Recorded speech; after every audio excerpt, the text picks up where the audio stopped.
السلام علیکم۔ امید کرتی ہوں آپ سب خیریت سے ہوں گے، ٹھیک ٹھاک ہوں گے۔ آج کے اس ویڈیو میں آپ کو سناؤں گی ایک خوش قسمت صحابی کا متاثر کن واقعہ۔ مدینے کا بازار تھا، گرمی کی شدت اتنی زیادہ تھی کہ لوگ نڈھال ہو رہے تھے۔ ایک تاجر اپنے ساتھ ایک غلام کو لیے پریشان کھڑا تھا۔ غلام جو ابھی بچہ ہی تھا، وہ بھی دھوپ میں کھڑا پسینہ پسینہ ہو رہا تھا۔ تاجر کا سارا مال اچھے داموں بک گیا، بس یہ غلام ہی باقی تھا جسے خریدنے میں کوئی بھی دلچسپی نہیں لے رہا تھا۔ تاجر سوچ رہا تھا کہ اس غلام کو خرید کر شاید اس نے گھاٹے کا سودا کیا ہے۔ اس نے تو سوچا تھا کہ اچھا منافع ملے گا، لیکن یہاں تو اصل لاگت ملنا بھی دشوار ہو رہا تھا۔ اس نے سوچ لیا تھا کہ اب اگر یہ غلام پوری قیمت پر بھی بکا تو وہ اس سے فوراً بیچ دے گا۔ مدینہ کی ایک لڑکی کی اس غلام پر نظر پڑی تو اس نے تاجر سے پوچھا کہ یہ غلام کتنے کا بیچو گے؟ تاجر نے کہا کہ میں نے اتنے میں لیا ہے اور اتنے کا ہی دوں گا۔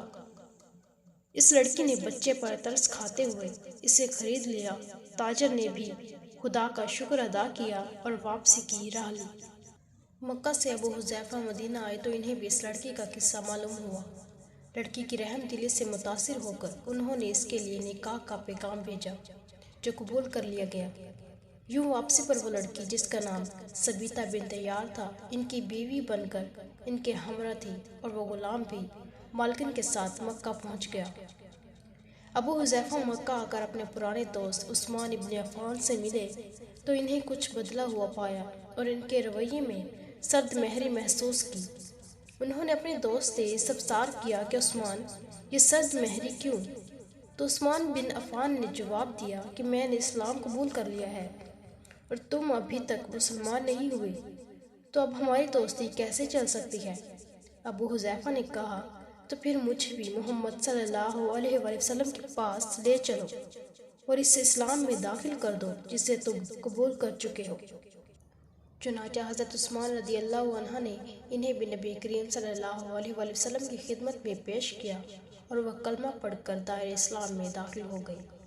گھر آ کر انہوں نے اپنی بیوی اور غلام کو اپنے مسلمان ہونے کا بتایا تو ان دونوں نے بھی کلمہ پڑھ لیا۔ حضرت ابو حذیفہ رضی اللہ عنہ نے اس غلام سے کہا کہ چونکہ تم بھی مسلمان ہو گئے ہو، اس لیے میں اب تمہیں غلام نہیں رکھ سکتا، لہٰذا میری طرف سے اب تم آزاد ہو۔ غلام نے کہا، آقا میرا اب اس دنیا میں آپ دونوں کے سوا کوئی نہیں ہے، آپ نے مجھے آزاد کر دیا تو میں کہاں جاؤں گا؟ حضرت ابو حذیفہ رضی اللہ عنہ نے اس غلام کو اپنا بیٹا بنا لیا اور اپنے پاس ہی رکھ لیا۔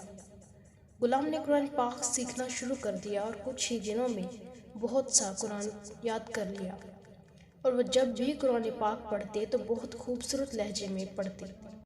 ہجرت کے وقت نبی کریم صلی اللہ علیہ وآلہ وسلم سے پہلے جن صحابہ نے مدینہ کی طرف ہجرت کی، ان میں حضرت عمر رضی اللہ عنہ کے ساتھ حضرت ابو حذیفہ رضی اللہ عنہ اور ان کا یہ لے پالک بیٹا بھی تھا۔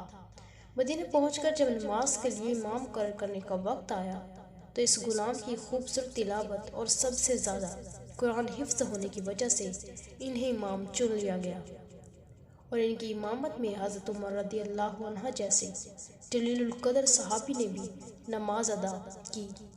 مدینہ کی یہودیوں نے جب انہیں امامت کرواتے دیکھا تو حیران رہ گئے کہ یہ وہی غلام ہے جسے کوئی خریدنے کے لیے تیار نہ تھا۔ آج دیکھو کتنی عزت ملی ہے کہ مسلمانوں کا امام بنا ہوا ہے۔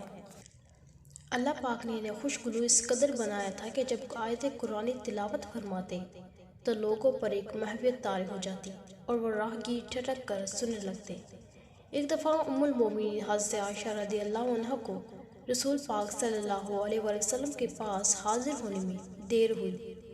آپ صلی اللہ علیہ وآلہ وسلم نے توقف کی وجہ پوچھی تو بولی کہ ایک قاری تلاوت کر رہا تھا، اس کے سننے میں دیر ہو گئی، اور خجلحانی کی اس قدر تعریف کی ان حضرت صلی اللہ علیہ وآلہ وسلم خود چادر سنبھالے ہوئے باہر تشریف لے آئے اور دیکھا تو وہ بیٹھے تلاوت کر رہے ہیں۔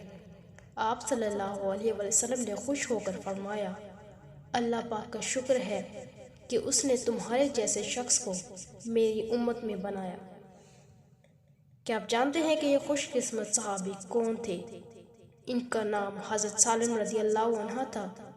جو سالم مولا ابو حذیفہ رضی اللہ عنہ کے نام سے مشہور تھے، انہوں نے جنگ موتا میں جام شہادت نوش کیا۔ اللہ کی کروڑہ رحمتیں ہوں ان پر۔ جزاک اللہ خیرہ۔